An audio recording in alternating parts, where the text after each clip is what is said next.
Hello friends, मैं Pratiksha and welcome back to my YouTube channel Pratiksha flower gardening. तो दोस्तों, आज का हमारा पौधा है गुलाब का पौधा और आज की वीडियो में मैं आपको बताऊंगी कि अक्टूबर में आपको अपने गुलाब में कौन से काम करने हैं और कौन सा फर्टिलाइज़र आपको इस समय अपने गुलाब के पौधे में देना है, जिससे आपका जो गुलाब का पौधा है एक्टिवेट हो जाए फ्लावरिंग के लिए। और दोस्तों, अगर आप मेरे चैनल पर पहली बार आए हैं तो मेरे इस चैनल को सब्सक्राइब करिएगा, वीडियो को लाइक करिएगा और अपने दोस्तों के साथ इस वीडियो को ज़रूर ही शेयर करिएगा। तो चलिए अब हम अपनी वीडियो को अब शुरू करते हैं।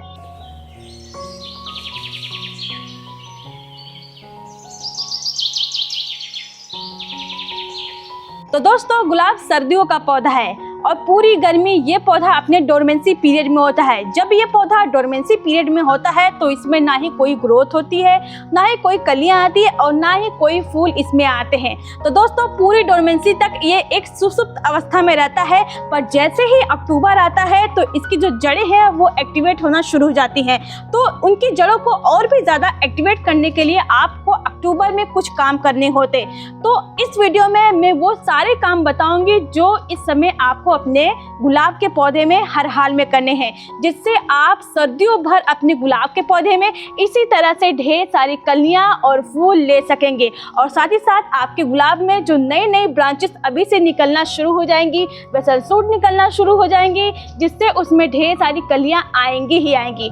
तो दोस्तों, चलिए अब जानते हैं कि उसमें अब कौन कौन से काम आपको करने हैं। तो चलिए दोस्तों, आइए जानते हैं कि सबसे पहला काम आपको अपने गुलाब के पौधे में क्या करना है। तो सबसे पहला काम आपको ये करना है कि अगर आपके गुलाब के पौधे पे कोई भी सूखे फूल हैं तो आप उसे तुरंत हटा दीजिए।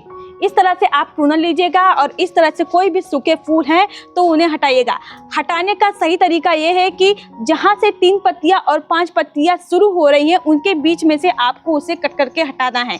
इस तरह से देखिए कि देखिए यहाँ से आपको इसे प्रून करके हटा देना है, क्योंकि ये सूखे फूल जब आपके पौधे में लगे रहेंगे तो आपके पौधे की ग्रोथ होगी ही नहीं, क्योंकि सारी एनर्जी तो ये फूल ले लेते हैं, पौधे की ग्रोथ ही नहीं होती है। फिर हमें लगता है कि हमारे पौधे की ग्रोथ ही क्यों नहीं हो रही है। तो ये काम आपको सबसे पहले करना ही करना है। दूसरा काम आपको ये करना है दोस्तों, अगर आपके पौधे में कोई भी इस तरह से पीली पड़ी पत्तियां हैं, काली हुई पत्तियां हैं या फिर जो पत्तियां सिकुड़ गई हैं, उन्हें अपने पौधे से हटा देना है, क्योंकि ये जो पत्तियां हैं वो इन्फेक्टेड है, इनमें फंगस का अटैक हो गया है। अगर ये पत्तियां आपके पौधे में ज़्यादा लगी रही तो पूरा पौधा ही इन्फेक्टेड हो जाएगा और पूरा पौधा खराब हो जाएगा। तो इस तरह की पत्तियां अगर आपके पौधे में हैं तो उन पत्तियों को आप हटा दीजिए। प्रून करके हटाइए या फिर हाथों से हटाइए। हाथों से हटाएंगे तो कांटे लगने का डर है, तो इस तरह से आप प्रून करके हटा दीजिए। तो ये काम भी आप अपने पौधे में अक्टूबर के महीने में ज़रूर करिए। तो तीसरा काम आपको ये करना है कि अगर आपका पौधा जो गुलाब है वो डोरमेंसी पीरियड से उठा है और आप उसे दूसरे पॉट पे रिपोर्ट करना चाहते हैं, तो रिपोर्ट करने के लिए जिस पॉट का आपको इस्तेमाल करना है वो मिट्टी का पॉट हो।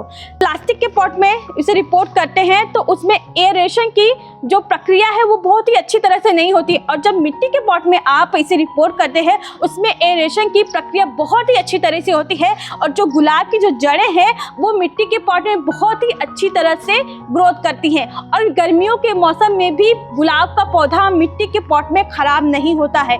जब भी आप गुलाब को लगाते हैं तो मिट्टी के पॉट में ही लगाइए, वो सबसे बेस्ट होता है। दोस्तों, पूरी गर्मियों भर मैंने अपने गुलाब के पौधे को इस तरह से मिट्टी के पॉट में लगा के रखा था, और कुछ गुलाब के जो पौधे उन्हें मैंने इस तरह से प्लास्टिक के पॉट में लगा के रखा है, क्योंकि जो मिट्टी के पॉट होते हैं वो थोड़ा एक्सपेंसिव होती है और ये जो प्लास्टिक के पॉट होते हैं थोड़ा सा सस्ते होते हैं, जिससे हर कोई अफोर्ड कर लेता है।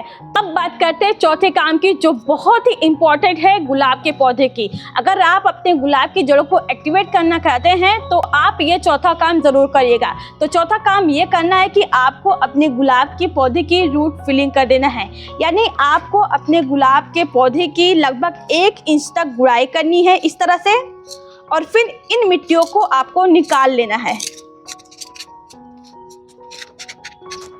ये देखिए इस तरह से गुड़ाई कर ली है मैंने। अब मैं 1 इंच तक अपनी गुलाब की इस मिट्टी को निकाल लूँगी।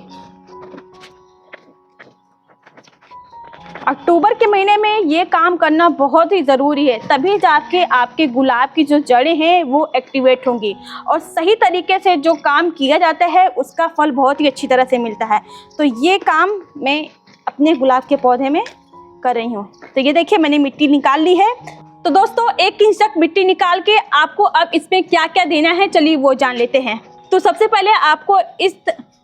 पहले आपको लेना है वर्मी कंपोस्ट। अगर आपके पास वर्मी कंपोस्ट नहीं है, सड़े हुए गोबर की खाद है, तो इसकी जगह पे आप उसका भी इस्तेमाल कर सकते हैं। पर याद रहे वो सड़े हुए गोबर की जो खाद है वो 1 से 1.5 साल पुरानी होनी चाहिए, तो ही बहुत ही अच्छा रिस्पांस आपको अपने गुलाब के पौधे में मिलेगा। तो इस तरह से मैं वर्मी कंपोस्ट लूँगी और अपने गुलाब के पौधे की मिट्टी में इस तरह से डाल दूँगी। ये देखिए इस तरह से मैंने डाल दिया है। और अब दूसरी चीज़ मैं डालूंगी ये नीम की खली। ये नीम की खली मेरे गुलाब के पौधे को किसी भी कीड़े मकोड़े से बचाएगी। तो इस तरह से आपको अपने गुलाब में ये नीम की खली डालना है। दोस्तों ये जो नीम की खली है ये NPK का बहुत ही बढ़िया सोर्स है। तो अब मैं डालूंगी ये साफ फंगिसाइड। ये देखिए ये मेरे गुलाब के पौधे को किसी भी फंगस से बचाएगा और मेरा जो गुलाब का पौधा है बहुत ही अच्छी ग्रोथ करेगा। तो इस तरह से इसको डाल के मैं मिला दूंगी। मिट्टी मैंने निकाली थी 1 इंच तक। अब इस मिट्टी को मैं अपने गुलाब के पौधे में इस तरह से फैला दूंगी। ये देखिए